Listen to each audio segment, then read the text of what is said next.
senso de justiça, porque tem hora que parece, que a Secretaria de Meio Ambiente quer criar um monstro impeditivo. O interesse de quem? Não existe isso, não existe. A gente pode divergir sobre zona corredor. Eu acho que as zonas de centralidade não podem ter os parâmetros urbanísticos que está se propondo, Bruno. Eu concordo contigo. Eu acho que o gabarito está alto. Eu acho que o adensamento é demais. Eu acho que a taxa de ocupação é grande. E aí a gente tem que concordar. A gente tem que concordar e discutir se vai ser por emenda ou se não vai ser por emenda, se vai ser devolvendo. Ótimo, a discussão é essa. Olha, mas gente, para concluir, desculpa, muita fala. Agora eu queria colocar o seguinte: eu tenho aqui depoimento de 15 técnicos falando sobre compactação próxima a nicho viário, e são pessoas assim da USP de São Paulo. Eu posso citar que cada um deles fala da forma que deve ser, que foi colocado e que se encaixa perfeitamente ao que a gente está falando. Agora, é claro, se dou tanta dúvida, Renata, a gente precisa dar um jeito de esclarecer. Queria dizer que eu propus uma 7ª audiência em setembro. A gente ganha mais tempo para fazer debate, vai ser votado amanhã na Câmara, na nossa sessão. Mais uma audiência pública a gente continuar debatendo, mas o cenário desenhado enquanto preservação é o cenário que a gente idealizou. Enquanto parâmetros urbanísticos, ainda tem discussão a ser feita assim. E a gente entende toda a questão que foi colocada como crise hídrica. É importante que a gente saiba que todo licenciamento no município de Niterói tem uma declaração de possibilidade de abastecimento de água e esgoto. A concessionária não é para rir, gente, porque olha só, se a concessionária apresenta um documento no processo, é só tanto estudioso aqui, né? Vamos comprovar que ele é falso e colocar na cadeia o superintendente. Como não? Vamos estudar para isso? Tem vários gabinetes abertos aqui, tenho certeza. O meu, do Henrique, do Paulo, do Renatinho, do Vitor Júnior. Vamos lá, vamos debater essas coisas. Como é que se faz esse impacto? E para finalizar, 1 minuto. Como se aplicou os zoneamentos no plano urbanístico? E alguém falou aqui, o Bruno falou, não lembro se você, Bruno, a gente não quer que fique na mão do técnico a decisão, por exemplo, sobre faixa marginal de proteção. Não é o técnico que define a FMP, é o órgão estadual, por força da lei. Eu já vi o INEA demarcar, o INEA, que movimentou moção de repúdio por não ter sido ouvido em relação ao plano urbanístico de Pelotiba. Eu tenho todos os e-mails e ofícios encaminhados ao Parque Estadual da Serra da Tirica, que eu assinei. Eles tinham ciência de todas as oficinas e de todas as audiências públicas. Não me venha com essa história de que não tinham ciência. Tem porque eu dei e eu tenho um documento. Então, isso é valendo. Agora, se você pega a Lei da Mata Atlântica e nível de sucessão, Bruno, grau de regeneração, é repetição da lei complementar. Ela não e eu entendo isso é muito técnico. Ela não é criada de uma forma subjetiva, ela repete a lei porque é exatamente o critério que permite ou não suprimir a árvore. Então, se você tem nível de sucessão X e o grau de regeneração X, você não pode cortar absolutamente nenhuma árvore. Entendeu? Então, o que o CUR faz é repetir a lei complementar 140 e a política nacional de meio ambiente. E isso foi feito em todos os fragmentos florestais, gente. Se você pegar topo de morro, área declivosa, fragmento florestal protegido, a gente tem exatamente o que está definido como ZPVS. Não pode construir. Agora, fizemos uma proposta de se ter a APP no PUR em toda a faixa marginal de proteção. E não foi entendido pela Procuradoria como adequado, porque quem define faixa marginal de proteção é o órgão estadual. Então, assim, esse debate é amplo. Eu já vi o INEA, presidente, dar 1,5 metros de faixa marginal de proteção. Sabe aonde? Na Lagoa. Se a lei fala que a mínima é 30 metros, vereador Paulo, que sempre atenta a esse debate, eu já vi o INEA dar 1,5 metros de distância como uma faixa marginal de proteção. E é a lei que coloca o INEA com essa obrigatoriedade.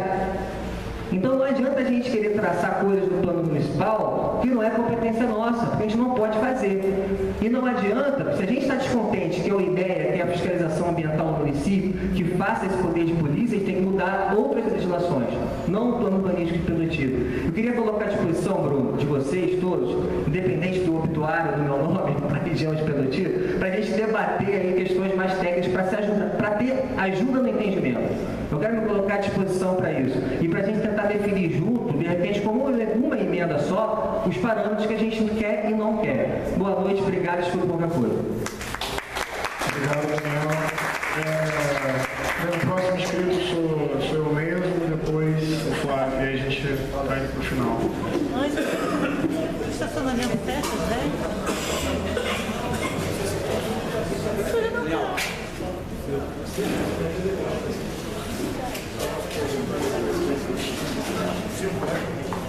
Isso. Bem, gente, eu vou ser relativamente breve. Tem uma situação curiosa, eu saí dali pra cá, não sou eu mesmo, mas sei lá, achei que era melhor. Não sei. Alguns debates, assim, são muitos pontos e quero colocar aqui alguns. Primeiro, com relação à determinação legal de fazer o curso de prenotiva. Eu, sinceramente, quero debater com isso, debater sobre isso, porque existem, acho que é uma decisão administrativa. Por exemplo, se for uma determinação legal que o plano saia do legislativo e o diagnóstico seja refeito, vocês vão acatar? Porque é uma determinação legal. Então, assim, se chegar a notificação, vocês vão defender uma tese ou vão acatar? Porque esse é um debate que eu tenho lá na Câmara, porque nós precisamos definir a parte que é propriamente técnica. Eu não acho que ela seja desimportante, por isso faço um esforço enorme por acumular com ambientalistas, arquitetos e urbanistas para qualificar o meu entendimento depois da minha intervenção. Se eu achasse a parte técnica desimportante, eu não gastaria tanta energia para entender uma área que não é da minha formação, para poder qualificar o meu mandato para melhor intervir. É importante. Mas também tem as decisões que são políticas. E é a política no sentido de decisão, modelo de cidade, que cidade nós queremos. Então, reivindicar que o PUR está sendo feito por causa da determinação legal, eu quero saber se realmente, havendo determinação legal para que o PUR seja refeito, ou seja reenviado ao Poder Executivo, que o diagnóstico seja melhorado, se vai haver esse tecnicismo. Não, uma determinação legal, vamos fazer. Entende? É uma questão importante. Além disso, eu gostaria de perguntar sobre a possibilidade da gente puxar uma reunião extraordinária da Comissão de Meio Ambiente e saber se eu poderia contar com a Secretaria de Urbanismo e com a Secretaria de Meio Ambiente para, numa reunião extraordinária da comissão, a gente poder desenvolver mais com a população alguns pontos que estão aqui colocados e por aí vai. Então, uma proposta de uma reunião extraordinária para além do nosso calendário de audiências públicas. Eu queria saber se vocês topam sentar conosco lá na Câmara e discutir alguns pontos com mais especificidade. Além disso, considerando a importância de se refazer o plano diretor, considerando a necessidade de se refazer o diagnóstico técnico e ambiental, e considerando a necessidade do CONPUR discutir não apenas as diretrizes, mas a minuta do PL, qual é, e aqui eu quero reafirmar o que a professora Regina colocou, com esses considerandos, qual é a disposição real da Prefeitura de pegar esse PUR e colocar um processo mais amplo de debate. Porque aí tem um aspecto que eu concordo com o Daniel, que é o seguinte: algumas coisas precisam ser melhor explicadas para que elas sejam melhor entendidas. Tudo bem. Mas assim, o processo de audiência não é só isso.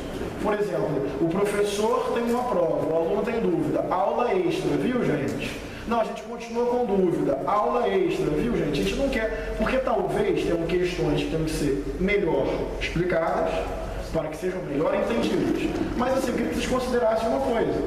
Acho que tem muitas questões que já foram explicadas, já foram entendidas e nós não concordamos. A gente não quer uma melhor explicação, a gente quer que vocês mudem de ideia. Vocês não são os nossos professores. A gente são os gestores, eleitos. Vocês podem achar que a eleição garante legitimidade democrática de ações por 4 anos. Isso é contra os meus princípios. Para mim, processo participativo não é na urna. É abrir processo decisório para a população participar efetiva e qualitativamente dos processos que vão interferir na sua própria vida. Gestores vêm e vão, os moradores estão lá. Então, assim, tem uma parte professoral, aceito. Tem outra parte que é gente igual, que já entendeu tudo, que tem divergência. Aí vem a pergunta da Regina, vai mudar ou não vai mudar? Porque aí tem uma hora que tem que dizer o seguinte, olha, vocês entenderam o que a gente disse, mas o nosso modelo de cidade é esse. Né? Por que a secretária Verena foi escolhida? Porque é só uma excelente técnica? Eu não sei se ela é uma excelente técnica, mas eu sei que ela tem uma visão de cidade. É só olhar para o Rio de Janeiro, para o Porto Maravilha e para a gestão César Maia. Isso é uma opção. Então isso tem que ser melhor explicado tecnicamente. Tem que ser defendido por vocês. Olha, esse modelo de cidade que a gente quer. Operação urbana consorciada, privatização de determinados espaços, captar recursos privados para promover desenvolvimento. É a visão de vocês. E aí vocês pegam a técnica que vocês têm para operar e concretizar essa visão. Pode ser que a população discorde dessa visão. E aí não é explicar melhor, é mudar de ideia. É voltar atrás. Não é só esclarecer e defender. Vocês não entenderam, vocês não entenderam, vocês não entenderam. Talvez tenham parte que sim, talvez tenham outras partes que não. Pergunto sobre licença prévia. Acho que é a terceira audiência seguida que eu faço essa pergunta. Porque eu acho que nós estamos em um processo histórico, imoral e ilegal.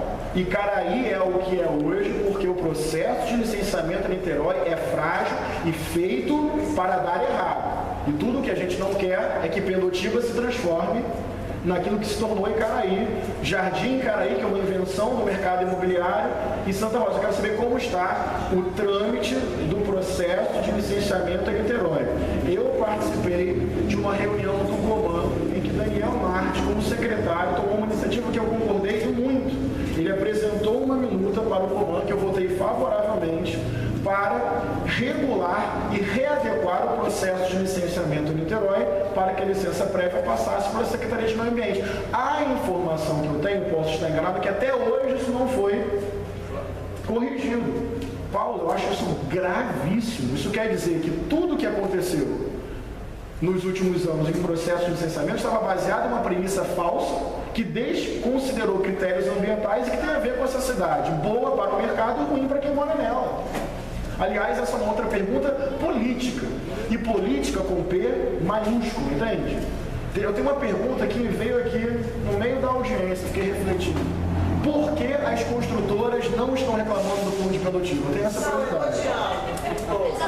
Não chegou para... Na verdade, na mesma época que o fundo... Só para concluir. Se estão reclamando, quero saber quais são as reclamações, que acho que o nível de questionamento das grandes construtoras pode até me fazer olhar de outra forma. Porque, na verdade, na mesma época que o PUR começou a ser apresentado, alguns jornais começaram a fazer cartilhas sobre como é bom morar em Pendotiba. Não nascemos ontem. Essa expressão já foi dita aqui. Então, assim, não, eu estou querendo dizer o seguinte, porque tem uma parte que é técnica e tem uma parte que é modelo de cidade. E como se opera uma técnica. E por aí vai. E assim, tem muitas coisas para dizer, eu vou resumir. Primeiro o seguinte, lógica geral. Acho que essa tese é a mais importante. Como você prevê adensamento, e eu sei que existem níveis de adensamento, se você não tem a infraestrutura garantida. Isso, inclusive, está previsto em termos legais no plano diretor. Se fosse tão óbvio assim, está na lei, acabou, está na lei, como se não houvesse uma operação política da lei, Niterói não estava do jeito que estava, por exemplo, por esse artigo, né, Paulo? Artigo 9.4 do plano diretor, pelo que foi dito, né, que condiciona licenciamento à infraestrutura. Se fosse tão óbvio assim, se a lei virasse um ser humano assinando, mas entre o escrito, o operado e o que aconteceu, gente... Né? Então, essa é a tese geral. Como prever um adensamento? E olha só as metas de infraestrutura. Resposta da Águas Niterói é um requerimento nosso. ET de Maria Paula em construção com término previsto para 2018. ET Badu e ET Sapê com previsão de iniciar em 2018. Já mudou tudo isso aí. A subestação de Maria Paula, previsão de iniciar em 2017. Está vendo o descompasso entre previsão e possibilidade de adensamento e início de um processo de recuperação de infraestrutura? Tem um descompasso no meu entendimento, que eu acho muito grave.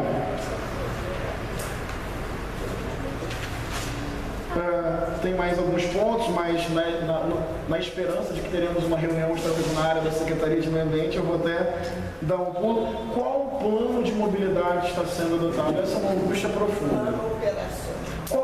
Existe um plano de mobilidade para a cidade de Niterói, na qual o Pendotiba se insere? Porque assim, a transoceânica é importante? Mas ela está inserida em que plano? Qual o planejamento? Eu fiz parte da CPI de transportes e eu tenho assim, muita convicção de que o processo de mobilidade em Niterói ele é absurdamente caótico. E aí, pelo plano Lerner, que pela legalidade seria a base do processo de concessão, nós teríamos a redução, Paulo, em 1/3, não é isso? Do número de... A 1/3. Redução a 1/3 do número de ônibus em Niterói. Mas não assim.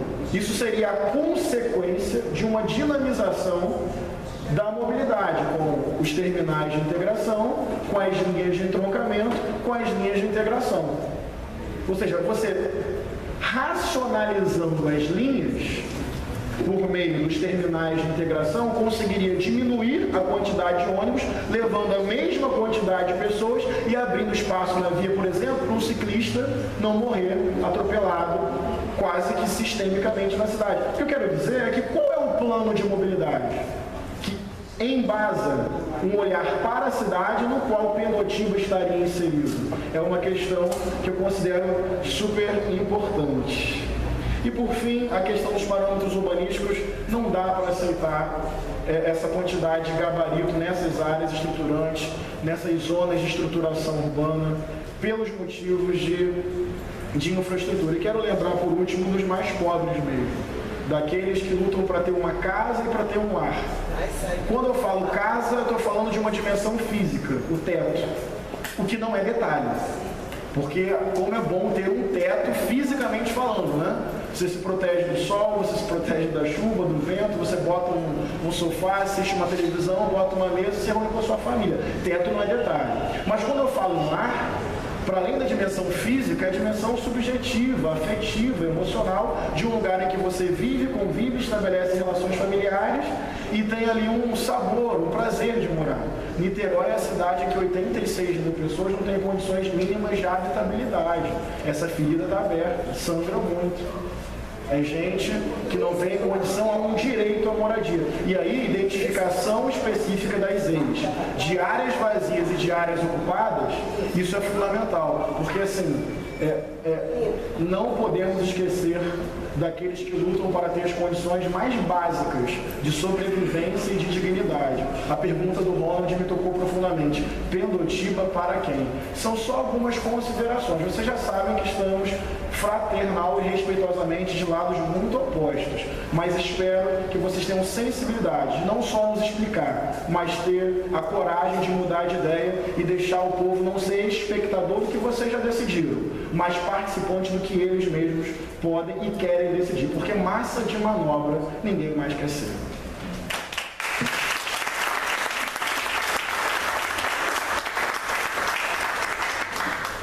Fábio Serafim.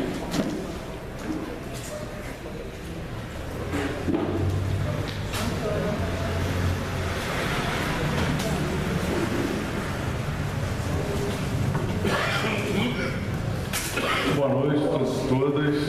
Eu vou ser muito breve, na verdade, não é nem falar, mas acho que apareceu um debate aqui que a gente em Niterói tem que fazer com mais profundidade, que é de respeito a esse nosso planejamento em termos de infraestrutura. Eu participo na LERJ da CPI da crise hídrica. E é um problema hoje muito sério em todo o estado do Rio de Janeiro a questão do fornecimento de água.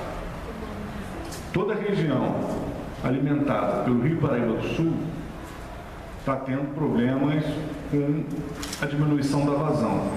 Isso inclui desde a região, da região metropolitana, da cidade do Rio e Baixada Fluminense, até as cidades que seguem alimentadas pelo Paraíba. Isso, inclusive, está levando com que diversas cidades estão tendo que readaptar o seu modelo de captação de água. Estava no nível, está tendo que baixar, significa pegar uma água mais suja, de pior qualidade, etc. E o nosso, que na verdade hoje, ele já não tem capacidade para abastecer a população que ele deveria abastecer. Mas como é que se resolve isso atualmente? As cidades mais pobres que Niterói não têm abastecimento de água na casa das pessoas.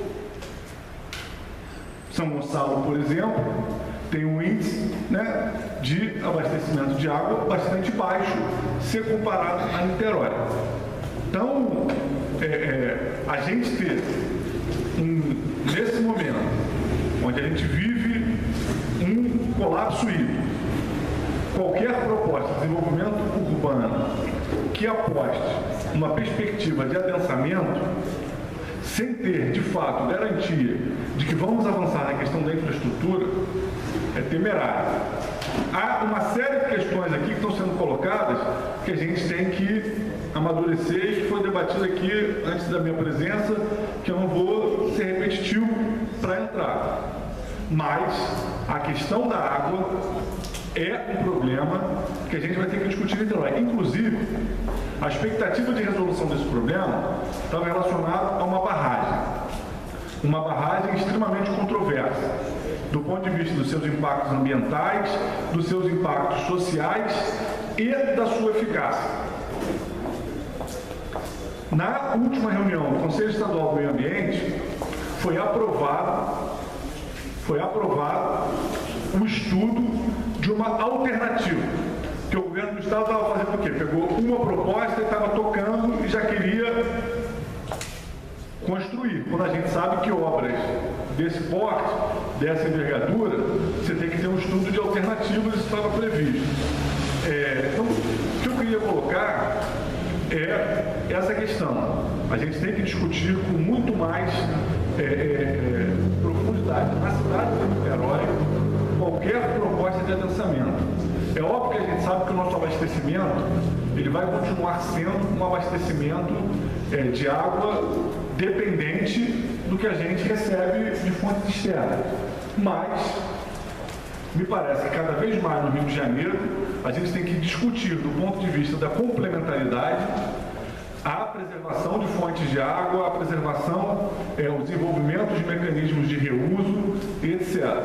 Acho que estarmos com uma legislação que está sendo construída nesses termos, atropelados, que o Ministério Público está questionando, né? Nós, o pessoal, também entramos a nossa bancada entrou também com uma representação do Ministério Público, que trâmites, atropelando o Conselho, o Compur, etc. Tem também a discussão do plano diretor. Sem a gente aprofundar esse debate, estou falando da água, mas a questão da mobilidade, diversos outros elementos estruturantes do nosso desenvolvimento urbano, requer uma profundidade maior. Então, eu queria só fazer essa contribuição como membro da CPI que está estudando a crise hídrica no estado do Rio de Janeiro, que a questão da água não é uma questão pacífica e não se resume ao fato se a água de Niterói ou a SEDAI estão falando verdade ou mentira. É uma questão muito mais complexa, que envolve, de fato, a possibilidade real da gente manter os atuais patamares de abastecimento ou ampliá-los, uma vez que o que a gente tem visto do ponto de vista do planejamento urbano são políticas de adensamento, mesmo com a gente tendo aqui na região oceânica um modelo de crescimento onde tem o dobro de unidades construídas do que, de fato, de famílias ocupantes.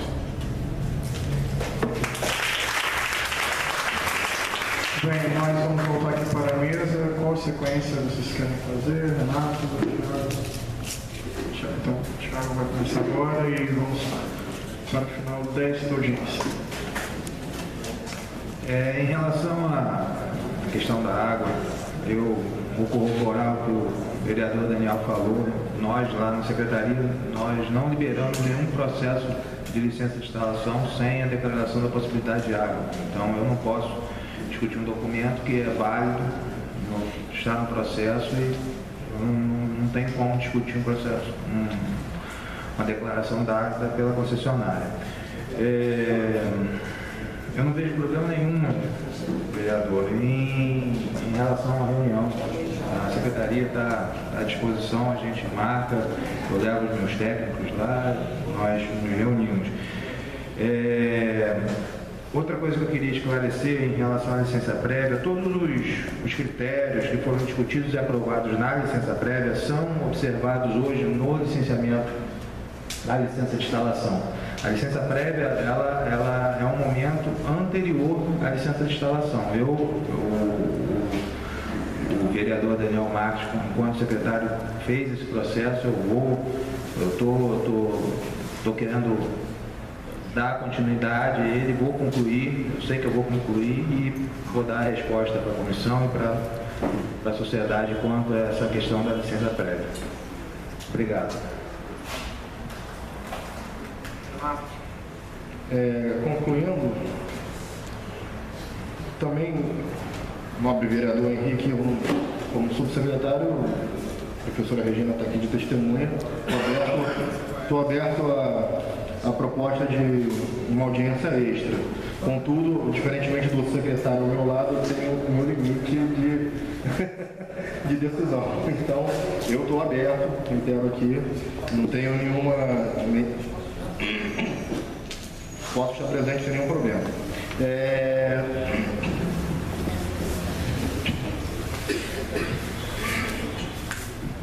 Bom, tentando passar objetivamente aqui por alguns pontos, que acho que ainda restaram dúvidas. A Cláudia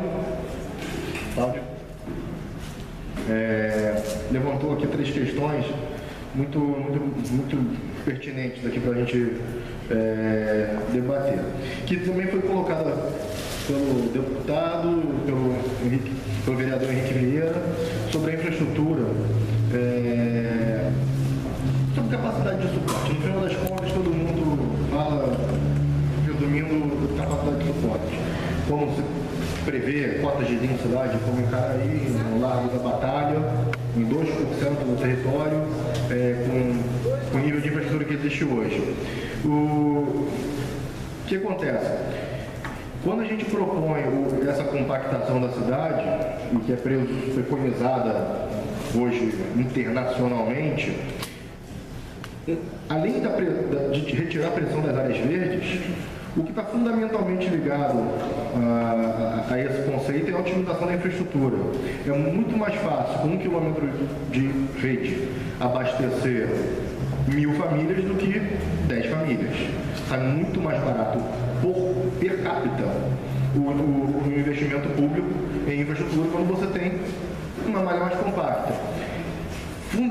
A razão fundamental de se adensar então no entorno da infraestrutura é aproximar. Com 4 quilômetros de investimentos em infraestrutura, os 10.000 futuros habitantes estarão 100% atendidos. Estarão a 5 minutos a pé do sistema Transpiedotiba, terão acesso à captação de água, ao afastamento de esgoto, toda essa rede com 4 km, porque no final das contas, em termos lineares, que é o custo maior da infraestrutura, são 4 km que a gente está falando. Para além disso, existe um plano que o Ralf estava aqui até agora, da Água de Niterói, já estipulado para... Está aqui atrás de mim, por isso que eu não vi. Tem um cronograma de investimentos na região, fora a questão da declaração de possibilidade de abastecimento de água e de esgoto, tem o vereador Henrique fez uma pergunta sobre adaptar a ocupação com o cronograma de infraestrutura. Tem uma ETE que vai ficar pronta em 2018, mas as outras começarão a ser iniciadas a partir de 2017. O que acontece? Vamos supor que esse curso seja aprovado hoje e promulgado amanhã, numa hipótese absurda, ou seja, que não existe. Estamos aqui em 1º de julho de 2015. Vamos também assumir a hipótese de que começarão a chover processos de licenciamento da noite para o dia, porque há uma demanda reprimida, provavelmente, porque para chover tem que ter uma... Calma. A partir do dia 2 de julho. O processo de licenciamento de um empreendimento de médio porte, grande porte, demora em média uns 8 meses, 1 ano. Tá?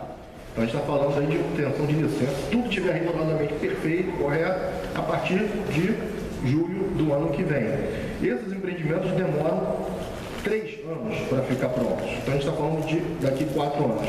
Não existirá empreendimento entregue em Pindotiba previsto no PUR antes de julho de 2019. Esse é o cronograma. Por isso que o investimento em infraestrutura já está vindo antes. Por isso que quando também a gente preserva, restringe a ocupação, como o vereador Daniel frisa frequentemente, quando a gente restringe esse direito de propriedade que existe hoje com esse PUR, para não se construir mais no dobro de áreas previstas no plano diretor, é para aproximar essa ocupação da infraestrutura. É para conectar a ocupação, integrar a ocupação e a infraestrutura. Eu queria muito mesmo trabalhar a questão da mobilidade na próxima audiência, porque tem muito mais conteúdo a ser colocado do que uma simples explicação de meio minuto aqui que eu tenho para dar. Eu vou falar da bicicleta, falo da mobilidade. Sinceramente, não é que eu esteja querendo fugir até a relação que eu sou mestre pela POP em transporte, engenharia de transporte, é um assunto que eu amo debater, mas não dá, eu não tenho tempo, porque senão eu vou alugar vocês por mais de 1 hora, que acho que ninguém vai ter um fato de me ouvir aqui hoje. A Cláudia também colocou outra questão muito importante, que tem a ver com a mobilidade, Cláudia. Você também colocou outro aspecto, que é a falta de um desenho urbano. Vou ficar até mensagem, falta de desenho urbano. Isso tem muito a ver com uma questão que foi levantada, se eu não me engano, pelo Bruno Riso e por mais alguma outra pessoa que eu tá no meio aqui das anotações, não vou lembrar quem foi especificamente, que é o plano de alinhamento. Parece que não há plano de alinhamento em Pindotiba. Existe a lei 11.595 de 97. Exatamente. O PUR de Pindotiba segue rigorosamente o que está preconizado na lei do PA. Então, vamos lá, boa pergunta. Excelente pergunta. Ela prevê, por exemplo, vamos pegar 2 exemplos só assim, que são os mais, que eu acho que no ideário são os mais críticos. Caetano Monteiro. A lei do PA prevê 30 metros de testada a testada. 32 na Francisco da Cruz Nunes. Com a medida menor, 30 metros, é possível colocar passeio de 3, 2 faixas para automóvel, uma faixa para BRT, um canteiro de 4 metros, uma faixa de 4 metros e rebater tudo isso para o outro lado. Outra faixa de BRT, 2 de automóvel e 3 metros de calçada. Se a gente afunilar um pouco esse canteiro central, a ciclovia cabe em quase toda a extensão. Aí é uma questão de sentar e fazer um desenho. Não é o escopo do PUR de Pindotiba, é uma lei.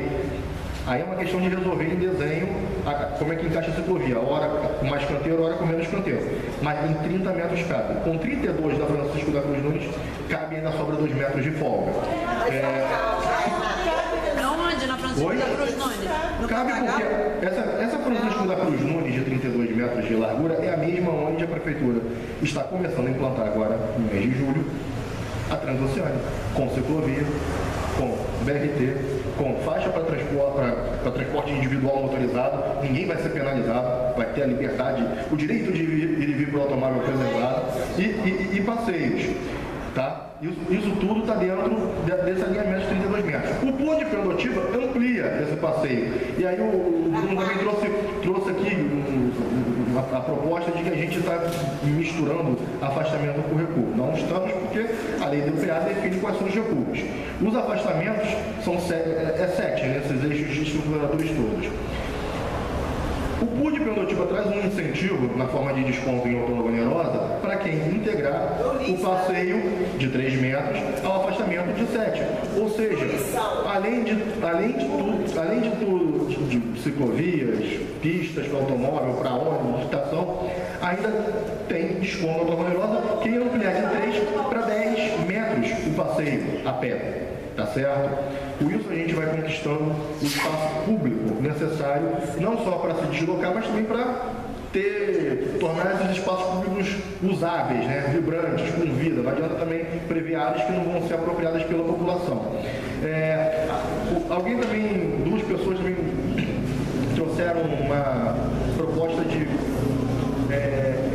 vereador Daniel, de conflito entre os conselhos de zona, corredor, dos eixos de transporte com corredores verdes.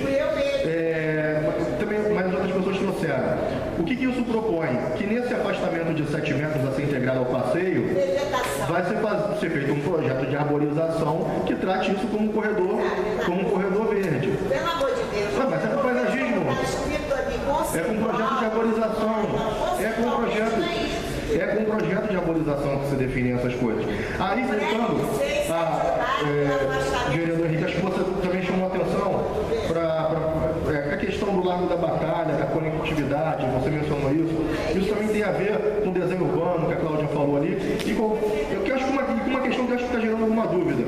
Porque tem um artigo lá que diz que na zona Azeu, que é o Largo da Batalha, que é a zona de estruturação urbana, é uma zona que nas corredores, estou dizendo que cabe, porque a gente está fazendo isso já na Transoceânica, sem mexer em alinhamento, as infraestruturas necessárias.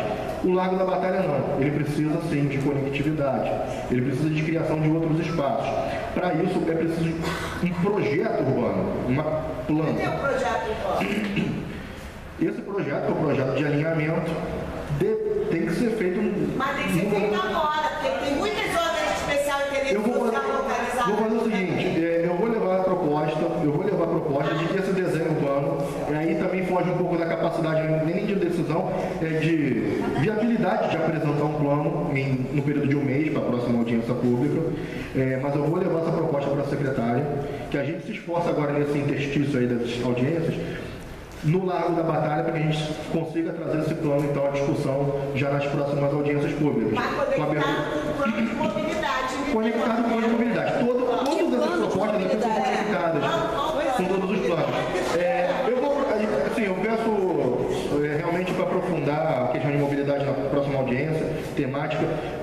A única opção, a única questão por trás de ter dividido, vereador, em temas, não foi para se furtar aqui, não nos furtarmos de responder nada. É só porque, como tem muito conteúdo de muitas disciplinas, é intersetorial esse plano, seria teoricamente mais fácil discuti-lo setorialmente e, ao final, ter uma leitura toda do plano. No mais, agradeço a paciência de todos, muito obrigado pela paciência. Boa noite. Renato, e não vai ter nenhum outro projeto de interligação da região de Pendotiba, aproveitando algumas vias existentes? O pool de Pendotiba, por mais que a gente discuta ele não vai exaurir todos os aspectos. Nada impede de ser feito outras propostas de ligações no plano de mobilidade. Mas hoje a gente está se baseando nos planos que a gente tem existentes. O plano Lerner é o mais recente. Hein, Cláudio, você perguntou? O plano Lerner é o mais recente do O terminal do Largo da Batalha está com 10 pavimentos. A gente está se baseando em todos os planos que a gente tem hoje. Nenhum outro plano até agora trouxe nenhuma ligação nova. Mas nada impede que próximos planos tragam novas propostas. O PUR não exaure, não se esgota, não tem fim em si mesmo. Ele é o plano de ordenamento, de integração de uso do solo com transporte que a gente está trazendo aqui. Ô, Renato, muito obrigado. Não, desculpe. O terminal do Largo da Batalha, que faz parte central do plano Lerner, está com 10 pavimentos. Sim. Não, o quê? O terminal não tem 10 pavimentos, não. Tá? O terminal do Largo da Batalha, que é um ponto central do plano Lerner, está dentro da ZEU, onde está descrito que lá tem 10 pavimentos. Todas as estações estão dentro de zonas onde... Eu não estou falando de estação. O terminal do Largo da Batalha é um terminal, não é uma estação. É um terminal. Mas o que isso quer dizer? Eu não estou entendendo. Desculpa, pergunta. Eu estou entendendo que aquilo ali não está separado com uma restrição dizendo que isso aqui é um terminal e não uma área que pode ser construída com 10 pavimentos. Como uma área de especial interesse urbanístico, assim como as desembocaduras do túnel. Entendi. Logo, o plano de mobilidade da Prefeitura de Veloz só serve para pegar grana do Pacto da Dilma. Não serve, na realidade, um elemento que é necessário, suficiente e imprescindível para nós fazermos desenvolvimento da mobilidade. Tá, dentro da visão, todas as áreas públicas, todas as zonas têm áreas públicas e privadas. Os parâmetros são aplicados nas áreas privadas. O terminal, se existe essa percepção de que se deva também criar uma EIU ali, também tá. Vamos anotar aqui, Você, acertadamente ou não, na hipótese do túnel, você criou a EIU. Isso. se o governo, eu já vi que há, isso eu desconsidero, apesar de ser responsável pelo escritório de gerência de projetos, a Prefeitura de Niterói desconhece, ignora e nada liga para o plano Lerner que atualizou o PDDT do Godofredo. E tanto é verdade que a única engrenar dos dois consórcios que continuam mandando na mobilidade urbana. Eu vou levar para o governo a proposta da criação da EUI, mas de qualquer forma, como o próprio vereador aqui já colocou, os vereadores estão à frente da discussão da lei. Acho que eu não tenho, sinceramente, eu não tenho resposta agora. É um fato que eu nunca pensei, a gente pode discutir nas próximas audiências. Eu só queria pedir, por favor, que nós não acabamos ainda. A professora Regina vai fazer uma breve consideração final antes da gente terminar. Oi? Ela disse que jura que é breve. Eu queria só formalmente pedir, hein, Renato, isso é muito importante, o arquivo digital com a demarcação dos polígonos em cada zona. Isso é imprescindível para nossa análise parlamentar. Eu considero que o povo não chegou ainda sem essa demarcação, tudo bem? Então, Regina vai fazer um breve comentário e a gente encerra a audiência de hoje.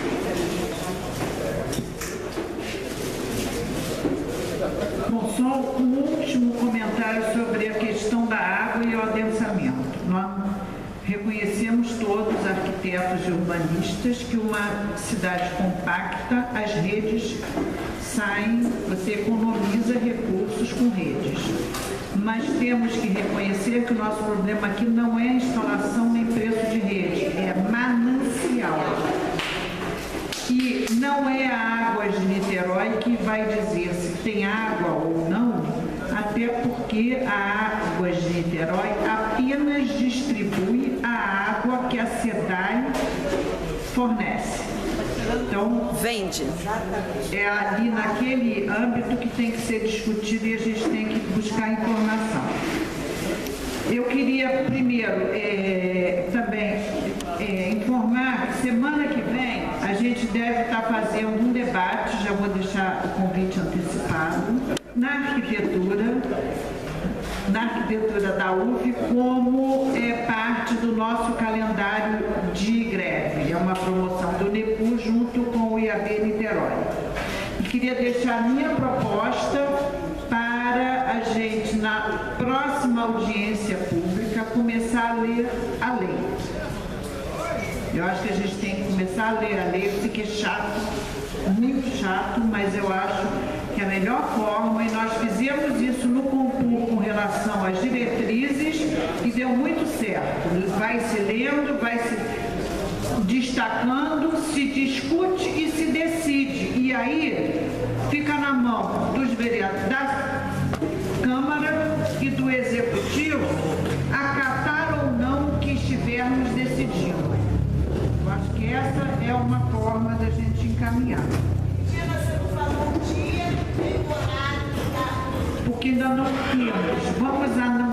Vamos avisar a todos. Se formos convidados para a reunião na comissão, a gente estará lá. Obrigada.